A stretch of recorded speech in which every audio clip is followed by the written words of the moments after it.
A happy Friday to you.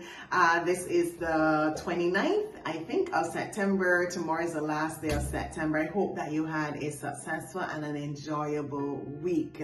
Today, let us look at Psalms 122, and I'm just going to look at verse 1. The rest is for you to read and contemplate, meditate, and apply to your life in your time. I was glad when they said to me, "Let us go into the house of the Lord."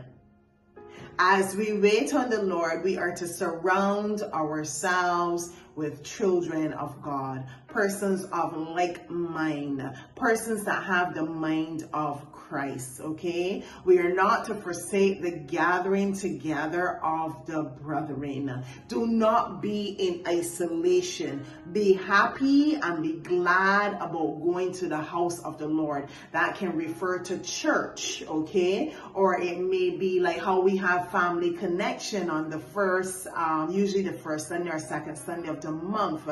Do not forsake that opportunity of coming together, because it is when you come together and you spend time with other persons of like mind, you have conversation and you fellowship, you are gaining your strength as well. You are waiting on the Lord in the midst of a situation, but you don't spend all your time isolated worrying about that problem. Instead, you come together in the house of the Lord, go to church, okay? And also you fellowship with persons who are of like mind, and this would encourage you. I heard something recently, and I can testify to it because I've had that personal experience, but apparently persons who are going through cancer and they join some kind of organization or some kind of support group, their chances of survival are greater than those persons who isolate themselves.